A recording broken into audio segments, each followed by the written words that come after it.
This episode of Little Bit of Life podcast is brought to you by 310 Soap Company. I am so excited to share this company that I found on social media. They have the most incredible products. And when I'm saying incredible, I truly mean it. Their motto is being original, ditch the toxins with paleo skincare. Shop vegan collection on their website at 310soapcompany.com. I am in love with their body butter as well as all of their products. I have been using the Body Glow. It is the body oil. I'm telling you, run and get this product. Make sure you check them out at 310soapcompany.com. It lasts, it works, and it's just better for you.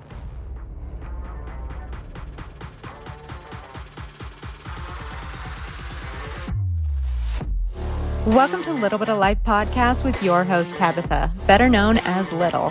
A lot of you may know her from social media, but Little is shown off the apps. Dedicated to having the real, raw, and occasional chats about what we seem to think, but don't say.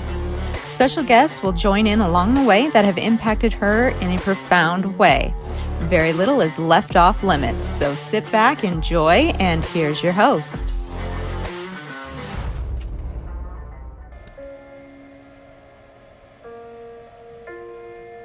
I'm so sorry. I wish I could change things and go back in time and just not have any guns in the house at all. I've been studying the Chris Isaac case for years, probably since the day it happened. I didn't work directly on the case. I didn't want to get involved. I wanted to live my nice little life in St. Louis. But I became involved because I had reservations that Victoria did the actual shooting. I know when Victoria's lying. Because I'm Victoria's sister.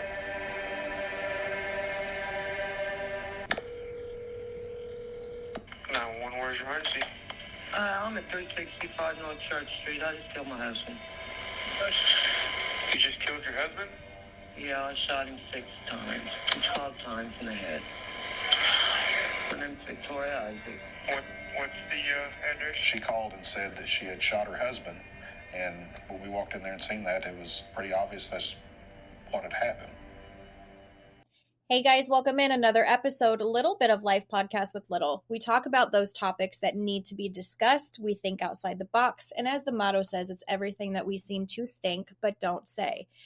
For those that probably are sitting around in the evenings, maybe on your weekends, fall weather is coming, we're starting to watch a lot of documentaries. We're watching a lot of series on that amazing app that we all seem to have, Netflix. But with that comes the question of what you're watching is not only someone's life, but it's such a connection with the community. I have an amazing guest on with me today. Her name is Betty. And if you have seen the Netflix season 3 series of I Am a Killer, not only will you understand who she is, but what she is so adamant about getting her story of her sister across. So Betty, welcome in. How are you doing today? Well, thank you for having me. I'm doing fine. Enjoying the fall weather out here in Seattle. I live in Arizona for now, getting ready to move to Texas, and I am ready for this fall weather. I feel like we kind of got into the fall weather and then it kind of snuck back into summer. We just keep going back and forth. So for those that may not have not only seen the episode, but also you're an author and you wrote a book about this topic. And I don't want to kind of ruin that experience. I want people to really go and read the book and see your viewpoint. But for those that are listening, each year in the United States, there's more than 8,000 people that are convicted of murder. And out of that 8,000, only 10% are women. When we sit and really think about those numbers, we think about all of those that have maybe possibly confessed. And out of that, 50% have confessed to their crime. And we're here to talk about Betty's sister. Her name is Victoria, and she was convicted to life with 25 years. I highly suggest you guys go and watch this Netflix episode, but give us a little bit of backstory. I know Netflix really dives into the backstory of the childhood and stuff, and I think that's very important. So can you share a little bit about Victoria and your upbringing as well? Right. Victoria and I, we were the youngest of 8 kids, and there's 5 different fathers, so we have a different father. But our mom never allowed us to have anything to do with the fathers. So She was just my sister. I never thought of her as a half sister. She was intellectually deficient. She had a lot of issues growing up with school, and I was 6 years younger than her. And I loved school. We couldn't have been two polar opposites. But she had undiagnosed, untreated conduct disorder when she was younger, which led to a lot of issues because my mom, growing up in the rural southeast Missouri, didn't understand she didn't have an unruly child. She had a child with mental health conditions. So it led to a lot of abuse. And there's a lot of transgenerational abuse, starting with my great-grandfather to my grandmother to my mother. They were all convicted murderers. Not convicted, but they had committed murders. Mm-hmm. And my mom, subsequently, in my book, I detail what my mom confessed on her deathbed to me. And at the time I was a detective, and I was like, please don't do this to me, because I'm a detective, I have to. But I went into law enforcement because I felt like I could bring something different. I was raised in high poverty, high crime in rural Missouri, and I found out that raising that I had was the best law enforcement training I could have ever had. In the episode, you do discuss not only did you go into law enforcement, but you became a chief of police. I have to say congratulations. What an amazing opportunity to come. So many people obviously judge others from their past and their upbringing, but you've really shown that doesn't have to be your path. You can change your life based on, like you said, I want better, I want more. And it really, and I always try not to cry because I watched this episode probably 500 times, and I watched it with my mom, who's in law enforcement too. And there's a part of it where you state that your sister, and I'm trying not to cry, your sister went through so much so that you could have the life that you have now, so that you could live a better life.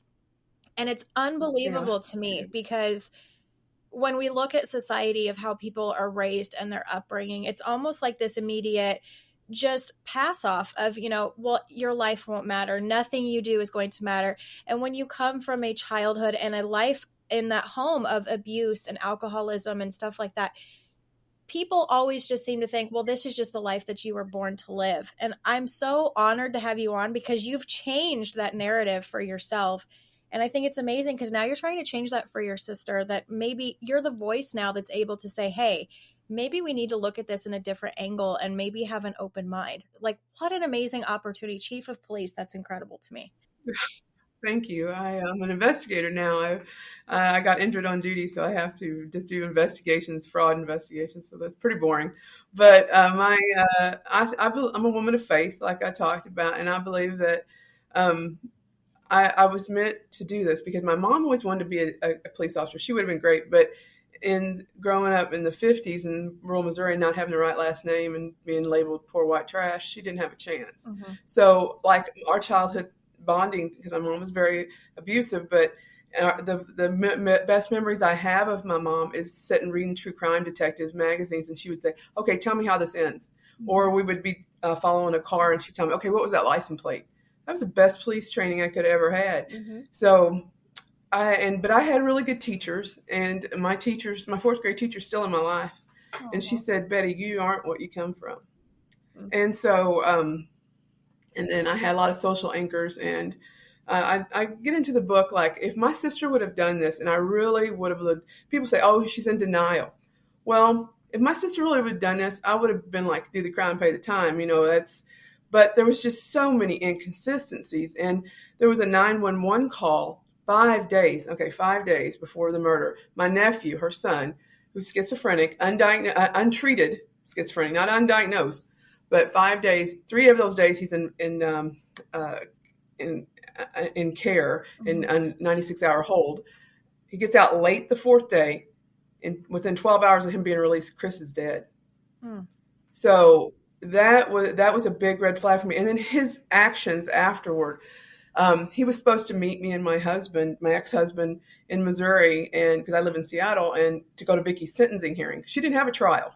Anybody that says that they read my book and she had a trial, they did not read my book, because she did not have a trial. Mm-hmm. She took, against my advice, she took a plea deal and got life plus 25 years. Mm-hmm.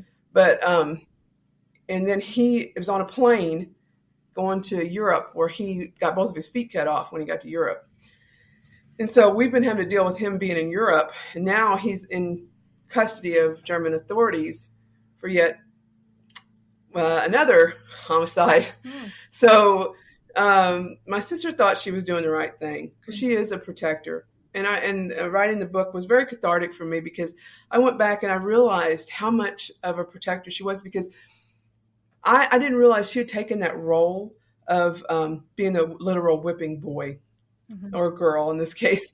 But because that was her role. That was just Vicky. Vicky made bad choices with men. Vicky didn't know how to behave. Vicky did this, and Vicky was always had black eyes from boyfriends and broken noses. And I'm thinking, my God, she was victimized from birth because, you know, my mom was very hard on Vicky, and then she would take the beatings from even my older sisters. So I had a realization one night.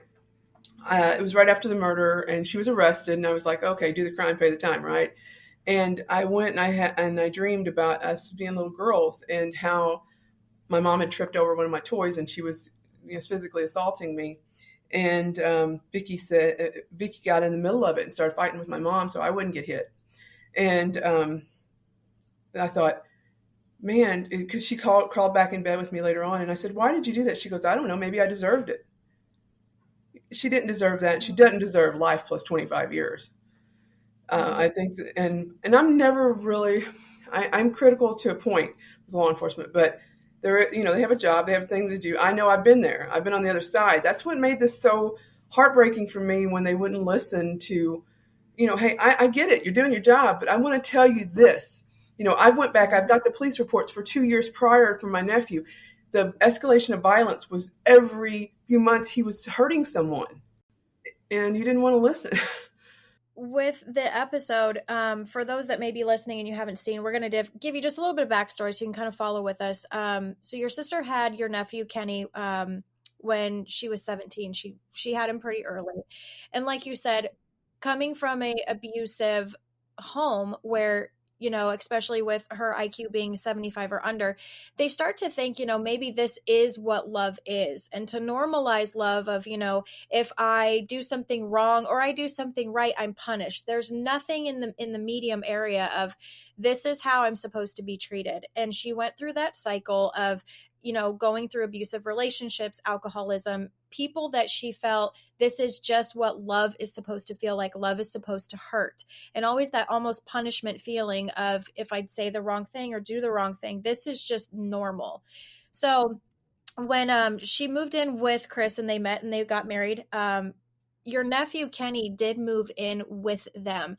And like it says, they had a very toxic household. It was something where I think he, from what I understood, and correct me if I'm wrong, he came in and she wanted that motherly role, but she had so much guilt of how she was as a parent early on. So do you feel that that's why, possibly, especially with your book, do you feel that that's why she is in the position she's in that protective role always? Yes.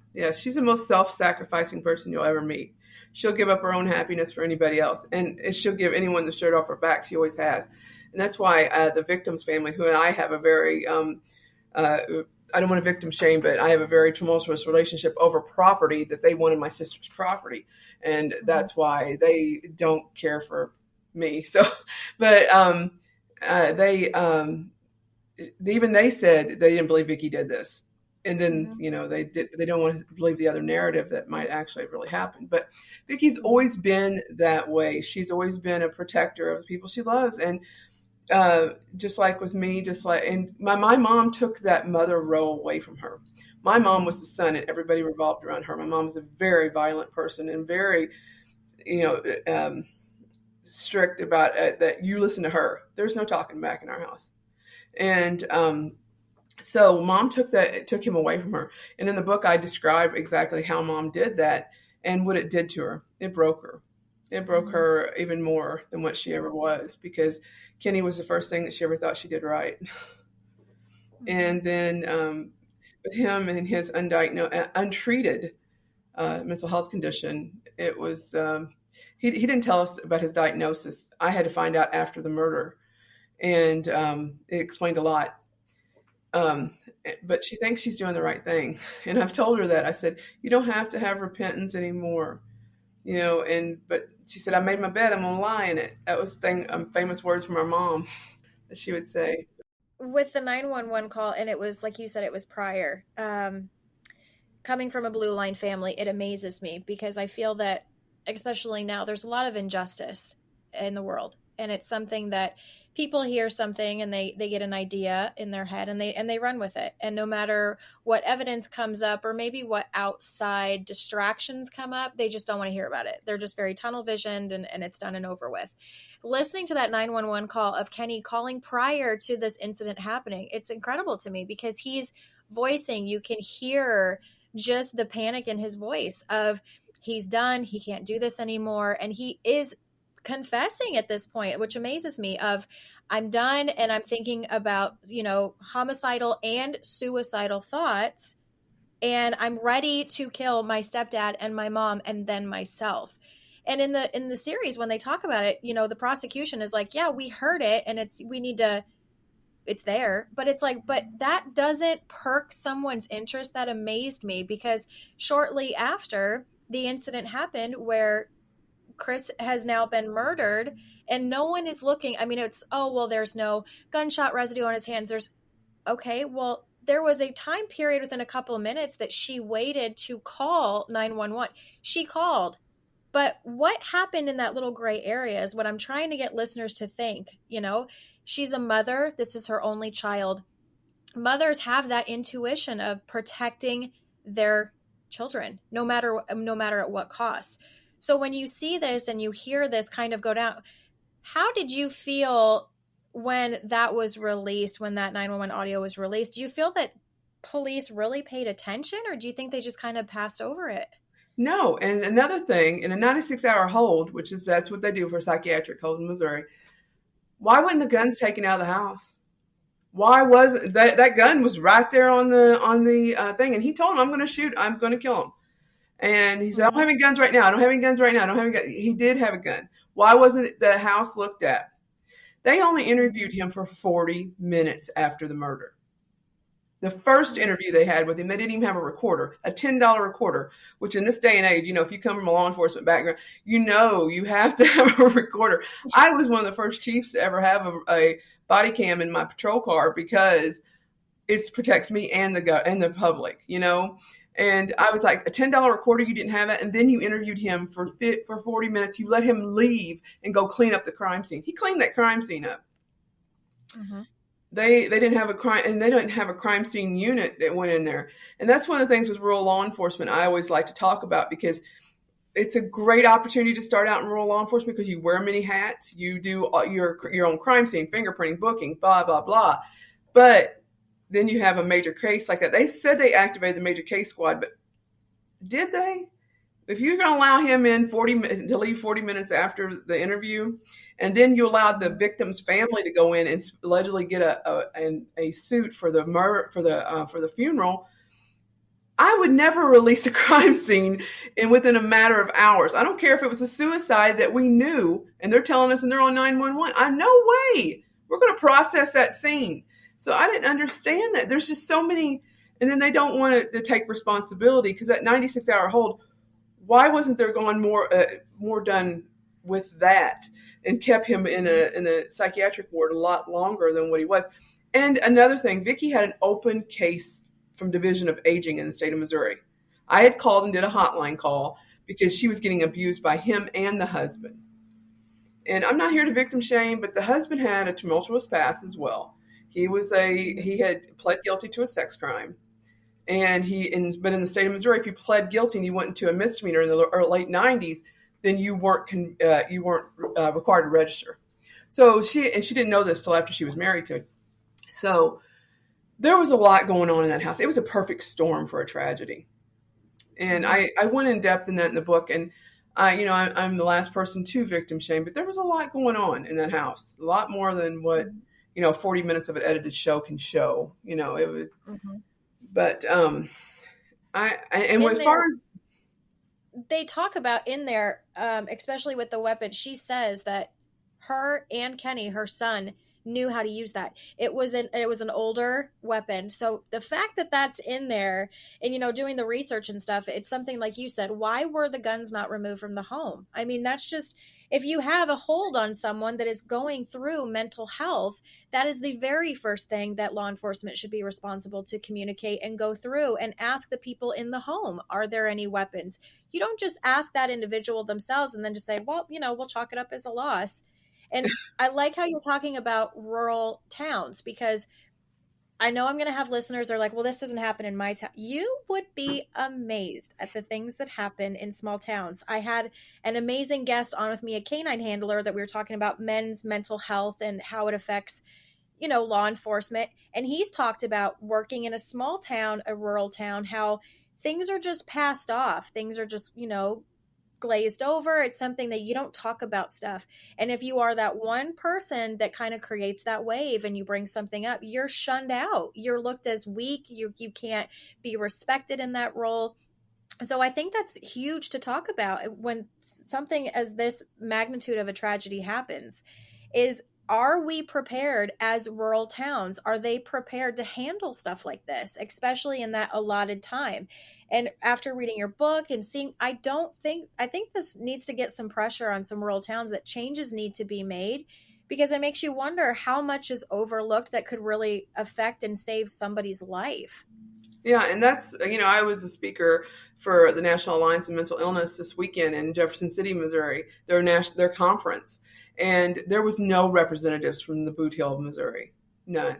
Because I asked them, I go, I'm from a magical town called Poplar Bluff, Missouri. And they were like, I said, is anybody else from? No, nobody. There was nobody there. And they are making some strides with the CIT, the crisis intervention teams. But it's still mental illness, even in my own family, because we tried to get custody of Vicky, me and my ex-husband did, before the murder. And that was, conservatorship is not as easy as what the Britney Spears case made it look like. Maybe there was just a lot more money, because we did that with both Vicky and Kenny. We tried to get conservatorship of both of them.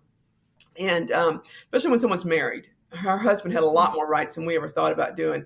And the mental illness, mental health affects everybody. 1 in 8 women have some type of depression, and twice as much as men. And but women are the fastest growing population in the prison system, and they're coming from these rural counties, like my sister's case. I was a big tough police officer. That's all I've ever done my whole life. It's been in law enforcement. I'm either teaching it or I'm doing it, and I didn't know I had some mental health conditions, some post-traumatic stress and things, till after this murder, and I had to really reevaluate my life, and I'm not ashamed of it anymore, and that really makes me upset. In the Netflix, they say, oh, well, she's crazy, that's we got to lose that word. It's a stigma. Yes, I agree 100%. Listeners that may have watched or listened, and I highly suggest, go order her book. It's going to be in the bio. Go broaden your mind. I always tell people, just because something is portrayed, especially, Netflix it's part of a media. It's part of how they want something to be pushed off as a story. So always kind of open your mind and look at everything within that bubble of what could happen. For those that are listening, and I always ask these questions that come up because they come up in my mind, and, listeners always ask these as well. For those that might be listening saying, okay, your sister, there's a 911 call and she confessed, because that's how, normalizing, that's how we think. What do you have to say to those listeners that may say, well, she confessed, it's over, it's done, she's been convicted, and why are you pushing? What would your answer be to that? Come on, ain't we learned anything from Making a Murderer? Brendan Dancy, come on. We've learned a lot. There's a lot of people that confess. False confessions happen a lot more than what we like to think about. Even eyewitnesses are faulty. If you had an eyewitness to a murder, 3 people are going to see 3 different things. That's why they're not reliable. Just like false confessions, people confessed. Look at the guy who confessed to murdering John Bonet. They're so relevant that people confess. And how was the confession taken? If you would have looked at her victimology, which was not looked at any of it, the 5 banker boxes of mental health records that we had on Vicky, and Vicky had a stroke a year prior to this. If my sister did this, I would say, okay, let's just deal with it. We'll deal with it when the parole hearings come, we'll do it. But there's just so many inconsistencies. And now we've got a person in Europe that's been hurt that we don't know if Kenny did or didn't do something to.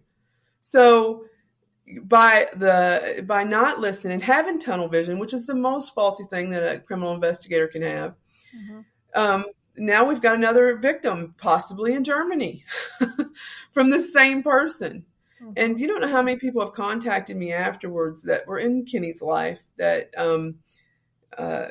have said, you know, he did this and stuff. I'm not trading one. Why? It makes no sense. Why would I trade one family member for another? I love both of them equally. It's just, I just wanted real law enforcement procedures followed, not this open and shut case. Right. Which, you've got to make sure that you know what you're doing, because you're dealing with people's lives, especially, you know, and this judge giving her life plus 25 years.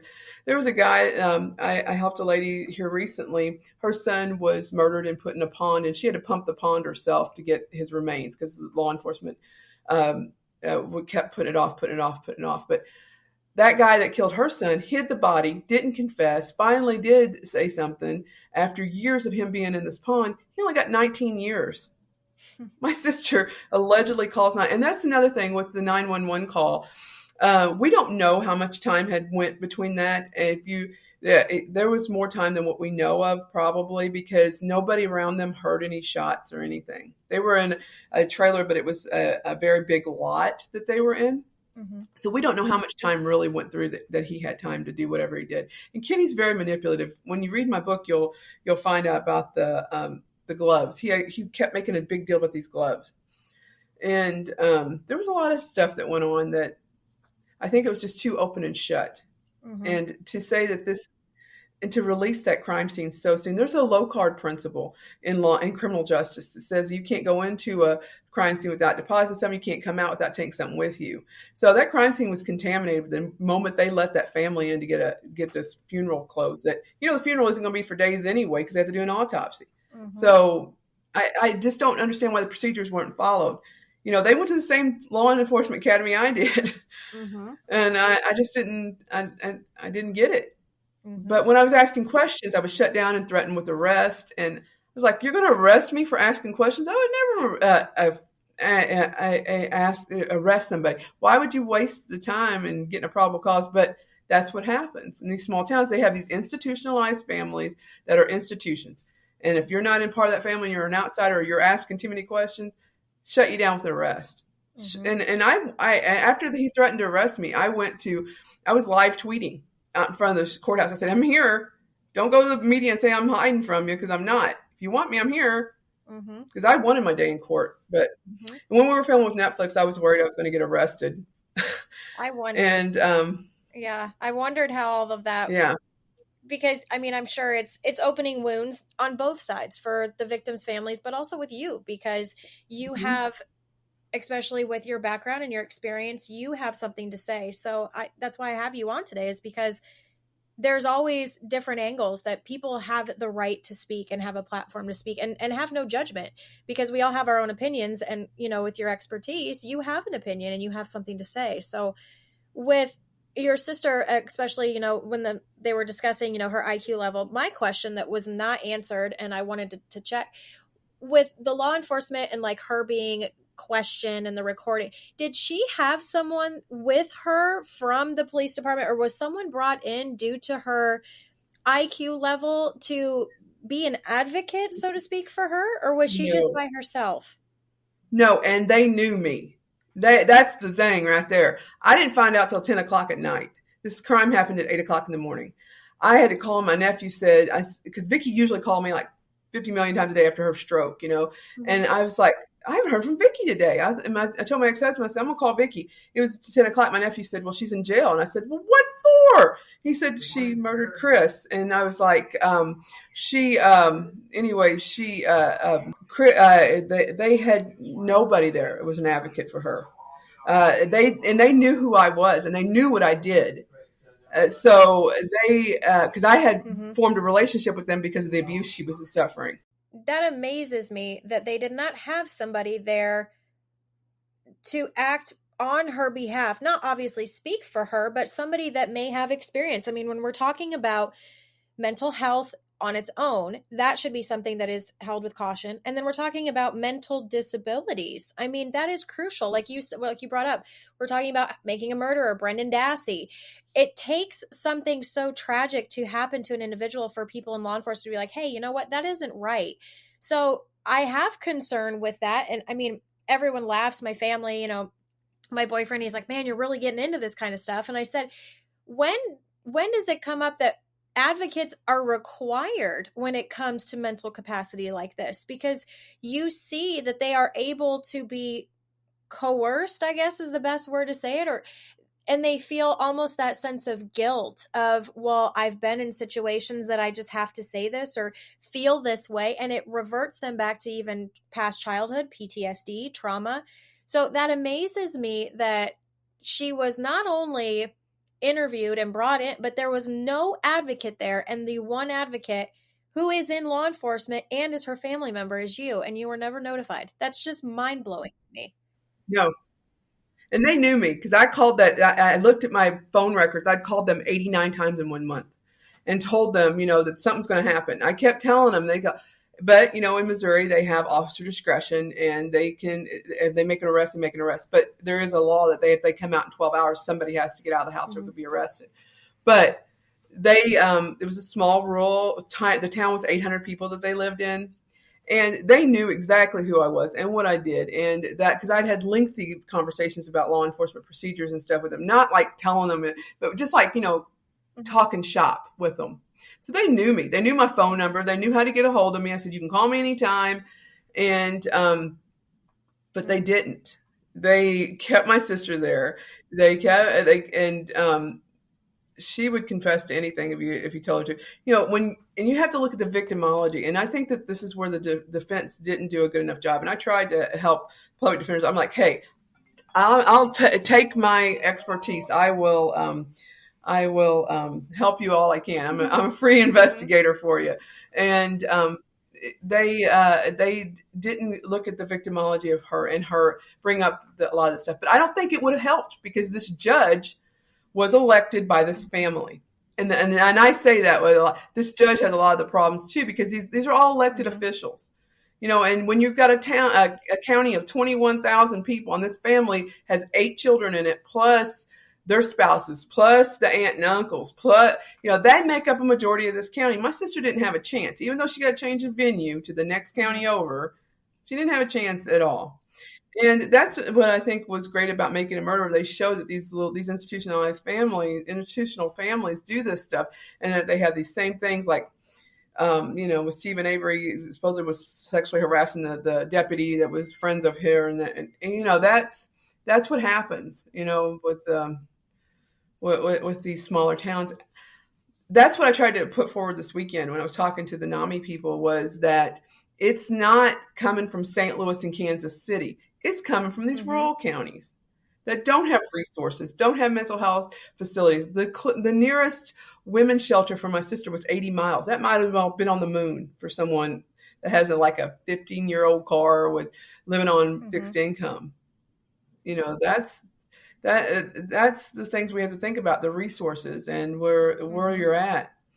So you know, a lot of people want to think it's a case of denial. I don't care, because I deal in facts, and that's what I was dealing in this case. And I tried to, but when I tried to make it forward, you know, I was shut down and everything. Victoria's had her nose broken. She's had 3 ribs broken since she's been incarcerated by guards, especially when she was in the rural.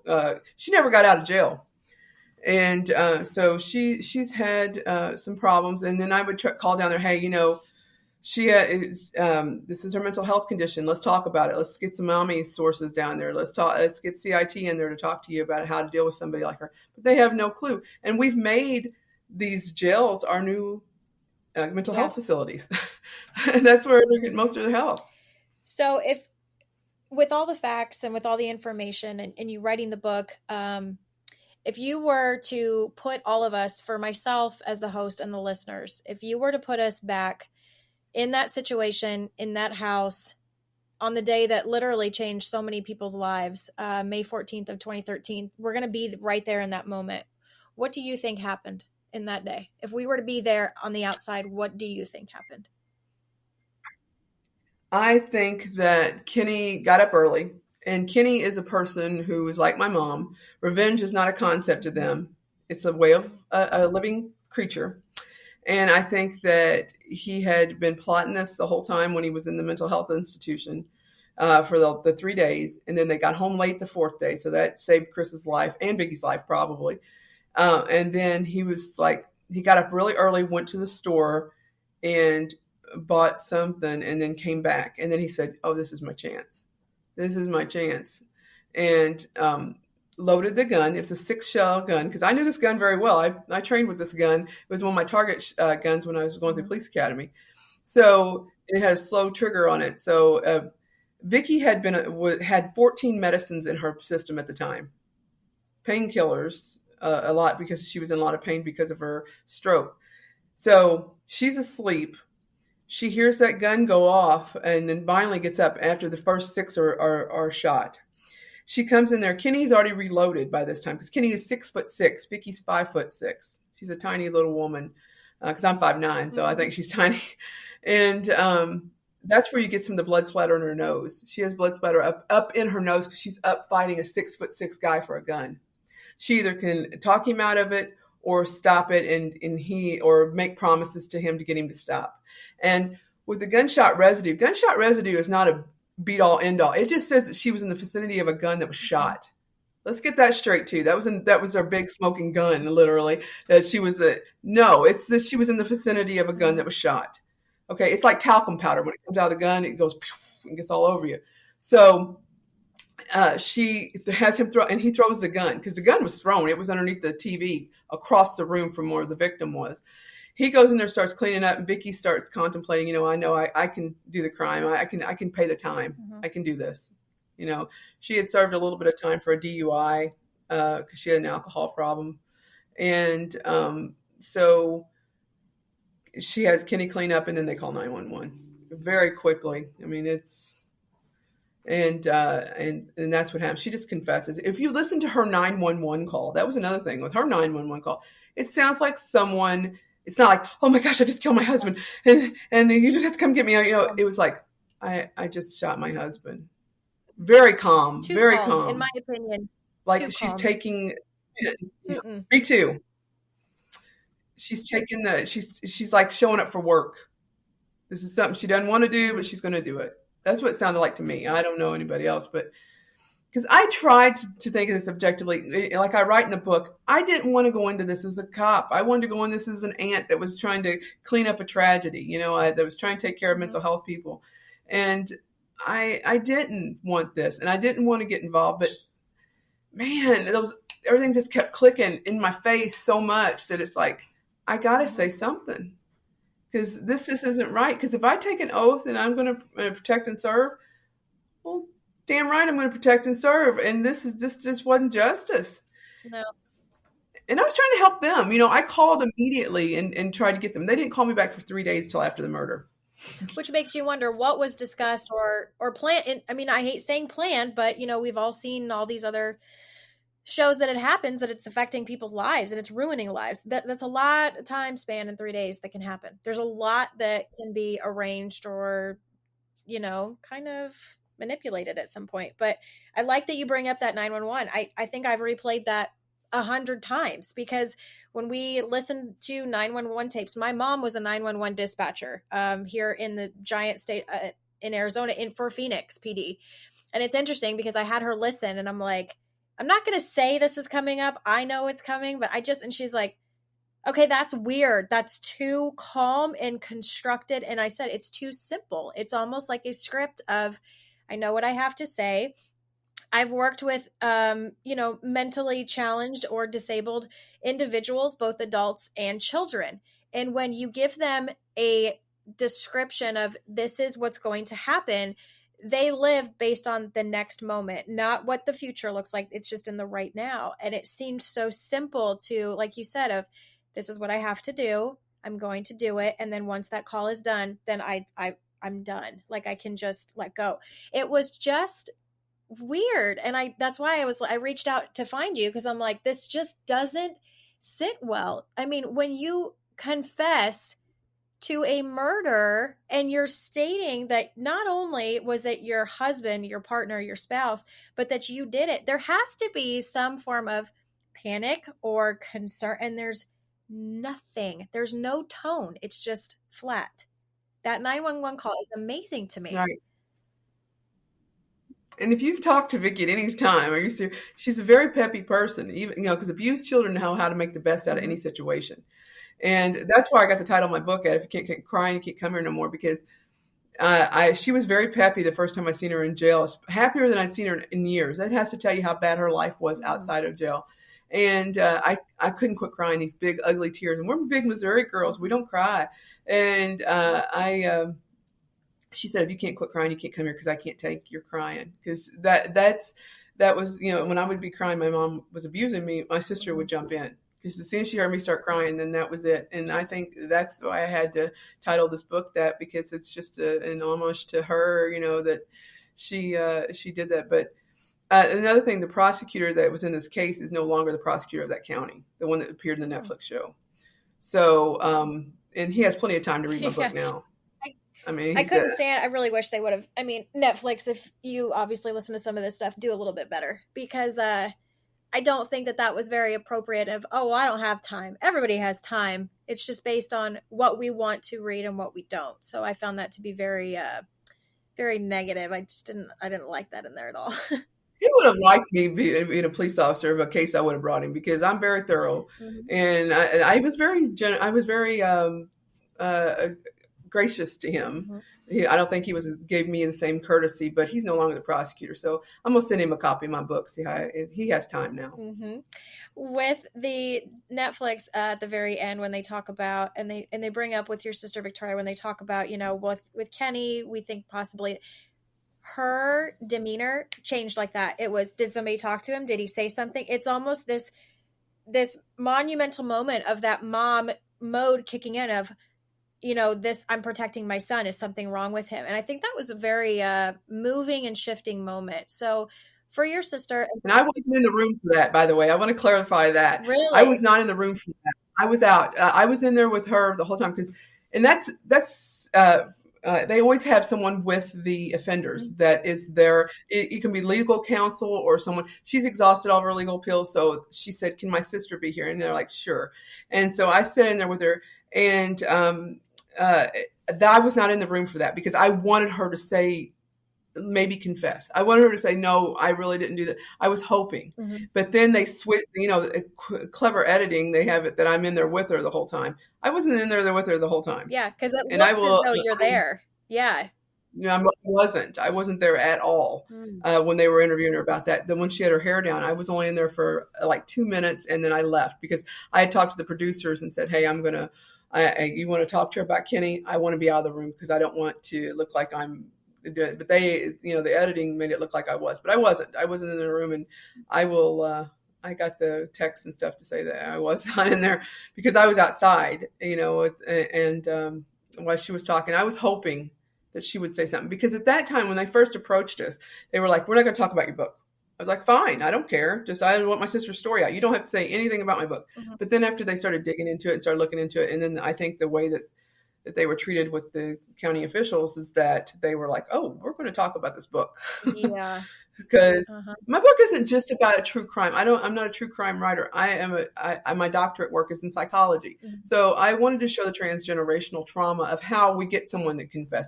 It's not the sensation of it. It's the causation of what happened. Being on Netflix and having this, how has this not only, and this whole event, I mean, it's such a traumatic event. And I always state, it doesn't just affect those that are obviously with your sister or with the victim. It affects the families, and it's a massive ripple in a support system and in a community.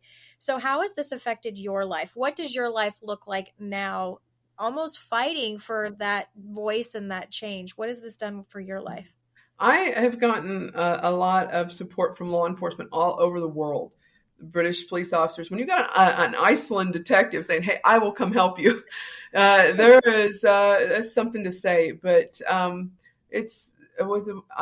think that I've got a lot of letters from women in prison that say, I was convicted from a rural county. Will you look into this? I mean, my mailbox is full of letters that have that, but I really think that we need to look into why women from these rural counties are getting convicted at such a high rate.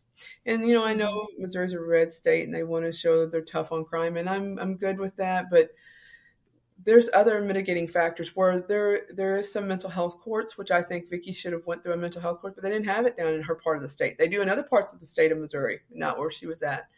But with my life, it really hasn't affected much. I still just am doing investigations and working, and just I like to write. That's my passion, and it's cathartic for me because, like you said, she wasn't the only one that was sentenced to life plus 25 years. So was I.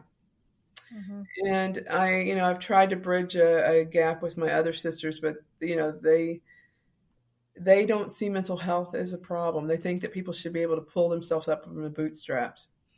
And that doesn't always work. And when I was trying to get custody of Vicki before the murder, they told us that's their own business. Mind yours, Betty. Don't get into that's a family issue. They can solve it themselves. They didn't understand it was way out of everybody's wheelhouse.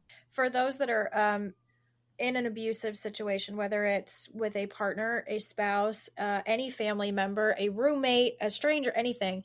I've talked about domestic violence. We've talked about sexual assault because those kind of go in line together.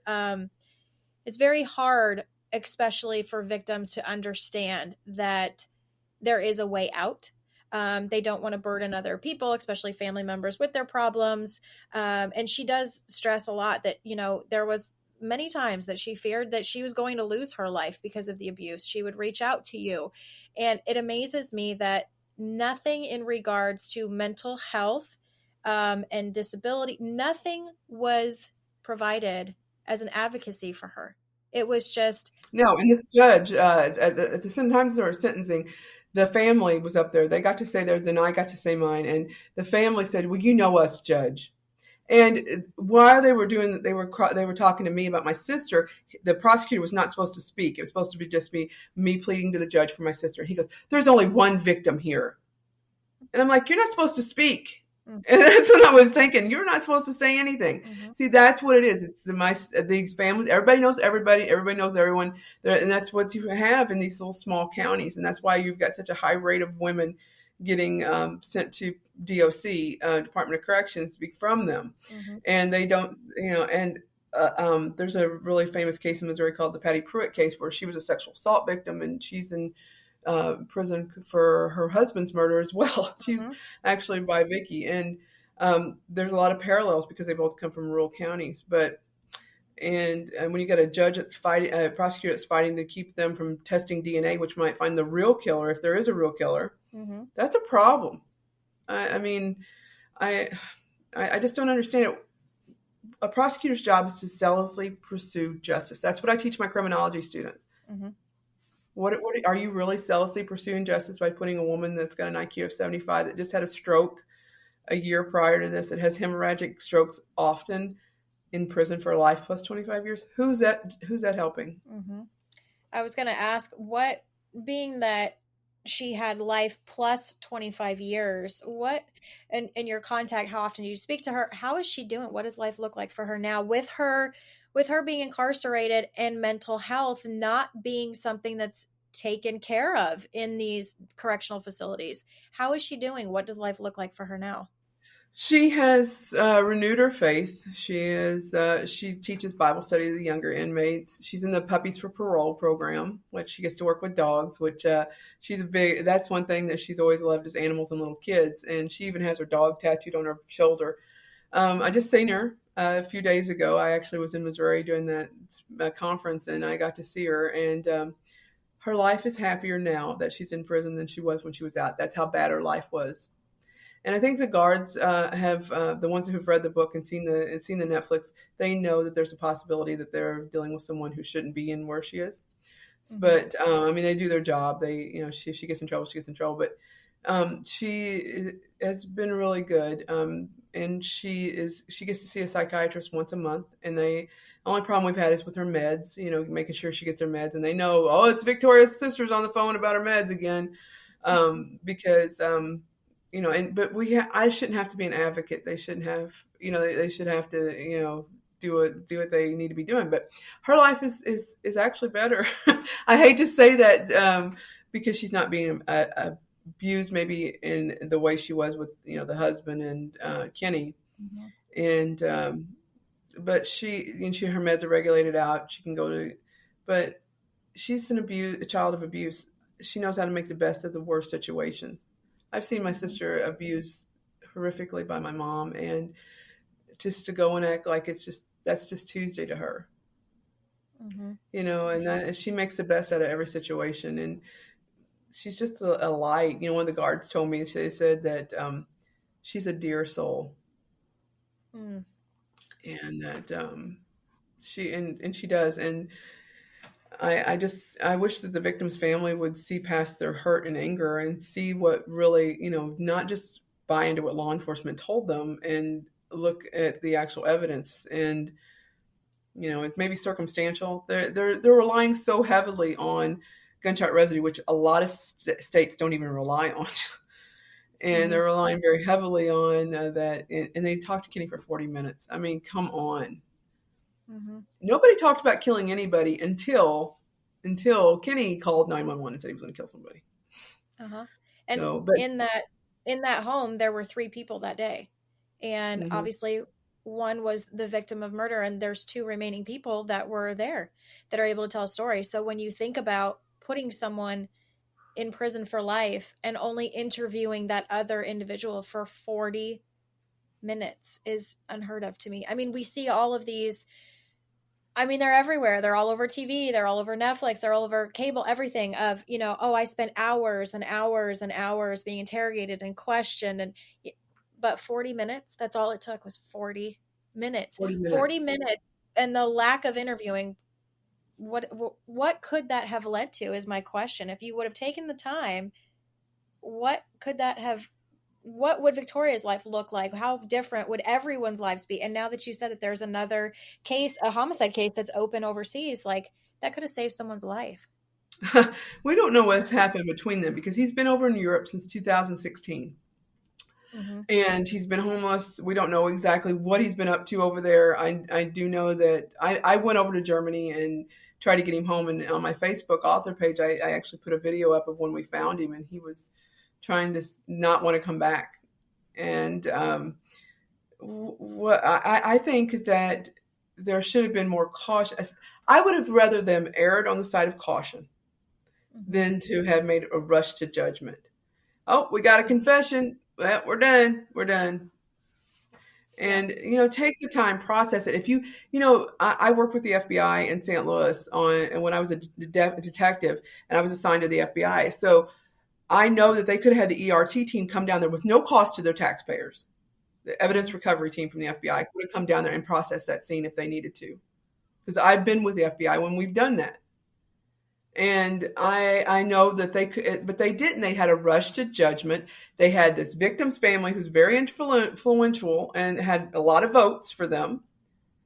And then now, it was a rush to judgment instead of doing procedures. The low card principle, make sure nobody's going in there and not taking things out. Get him on interview. Pull his 2 years, do the work I did. I called the police department of the city he lived in that was in the same county. And I said, I have $200. Can I get as many reports as I can? They go, Betty, we don't have enough paper to print out how many reports he's had in the 2 years prior to the murder. So they sent me a stack this thick of things. And it was just an escalation of violence. And I don't know. I mean, and I don't want to see my nephew incarcerated for the rest of his life. He needs to be in a mental health facility and taken care of.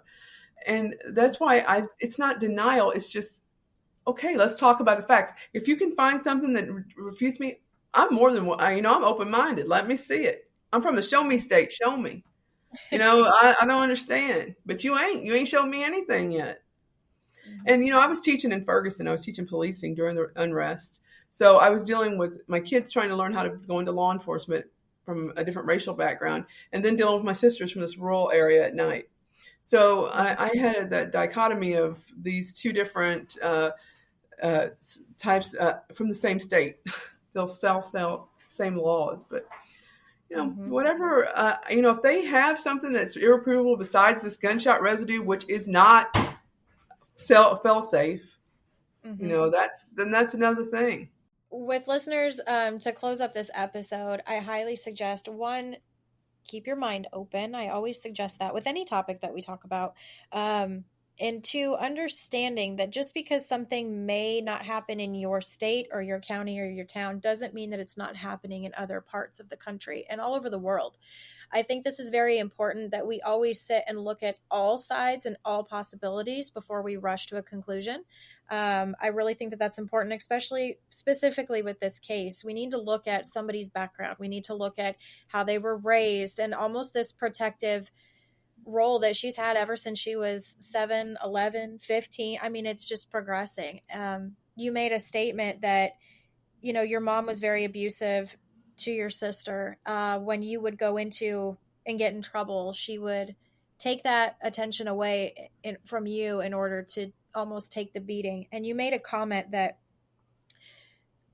really just affected me wholly, because you said seeing Victoria beat, that was the first time you'd ever seen someone bleed.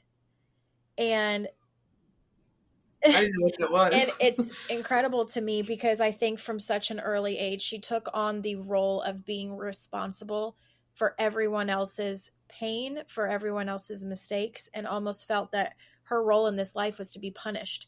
So when this happened, and especially from the viewpoint of what you write in your book, if her son did this, if Kenny did this, she automatically took on that role of this is what I'm used to my entire life. That age that we learn behavior is so crucial. So I think that it was very unjust that the police department did not look at how she was raised. She doesn't know any different, I think is what I took from it. And then you add on being a mother and feeling that almost guilt and punishment of, I wasn't the best mom. So I look at it with my opinion and my viewpoint of, from a mother's standpoint, she figured he has the rest of his life, and I need to do what I can to step up and be a mom that she felt she couldn't be prior. Yeah.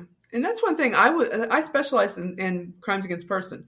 I'm a certified sexual assault investigator. So that was my forte. That's what I work with the FBI doing, missing persons cases and sexual assault cases.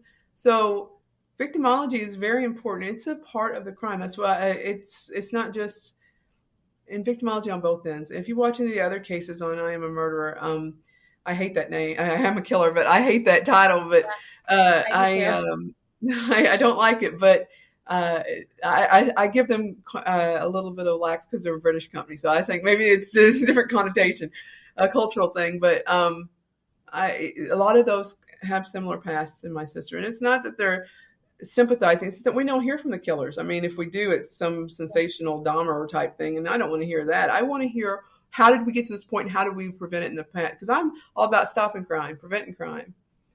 Mm-hmm. So how do we get to, and we got to look into mental health conditions, and especially for the officers. And me coming out, I have complex post-traumatic stress disorder, not just from my childhood, but from being a police officer as well.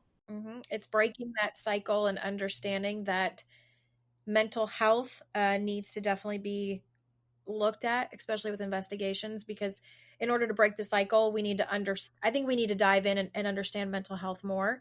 And I definitely think that needs to be part of the training in academy, not only, like you said, for those that are coming in with their stories or confessions or whatever that may be, but also for police officers, there needs to be more attention to mental health. So I appreciate you so much for coming on and spending your time. I wish nothing but the best for you as well as your sister. And I will be putting your information for your book. Listeners, please have an open mind, read, get educated. And I always say, you may just change your mind on what you thought was the case versus what now may be a point of change. So I wish you guys nothing but the best. And again, thank you so much for your time. Thanks for listening to this week's episode of Little Bit of Life. Don't forget to rate, review, and follow on your favorite platform, and interact with the podcast Facebook as well as on Instagram at LittleCute1AZ. We'll see you next time.